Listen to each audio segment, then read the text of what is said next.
Cet homme était président du Venezuela. Aujourd'hui, il dort dans une cellule. Messieurs, dames, asseyez-vous. Ces derniers jours, beaucoup d'entre vous m'ont contacté pour que je vous explique ce qu'il s'est passé au Venezuela. Nicolás Maduro, l'homme qui dirigeait le pays depuis 2013, vient d'être capturé par les États-Unis. L'année vient à peine de commencer, et on a déjà sous nos yeux l'un des plus grands thrillers géopolitiques du siècle. Mais avant de parler de son arrestation, il faut comprendre qui est Maduro, et ce qu'on lui reproche. Imaginez donc un pays, le Venezuela, l'une des plus grandes réserves de pétrole au monde, et pourtant, une population qui crève de faim. Comment c'est possible? Faites entrer l'accusé, Nicolás Maduro, le seul homme capable de transformer de l'or noir en misère noire. Arrivé au pouvoir en 2013 après la mort d'Hugo Chavez, Maduro hérite d'un pays déjà fragile. Mais au lieu de redresser la barre, il enfonce le clou. Sous son règne, l'inflation explose. On parle de plusieurs millions de pourcents.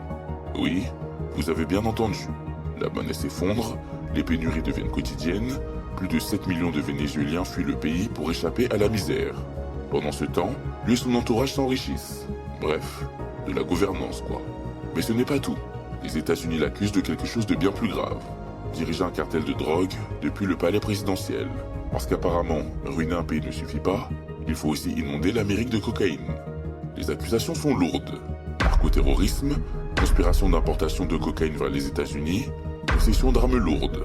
Selon Washington, Maduro aurait transformé le Venezuela en plaque tournante du trafic de drogue, utilisant les institutions de l'État pour protéger les trafiquants. Son fils, Nicolás Ernesto Maduro, surnommé affectueusement Nicolásito, est également accusé, tout comme Diosdado Cabello, ministre de l'Intérieur, et d'autres membres de son cercle proche. Un gouvernement entier transformé en entreprise criminelle, si l'on en croit les Américains, du networking familial poussé à l'extrême. En 2020, les États-Unis mettent 25 millions de dollars de récompense sur sa tête. En août 2025, ils doublent la mise, 50 millions de dollars. Le message est clair, on te veut. Et quand Trump veut quelque chose, il ne demande généralement pas la permission. Pendant des mois, Trump prépare son coup. Il doit absolument l'arrêter. Nous verrons ensemble dans le prochain épisode comment s'est déroulée son arrestation et les enjeux géopolitiques liés à celle-ci. En attendant, n'oubliez pas que moi je ne juge pas, je ne fais que raconter l'histoire.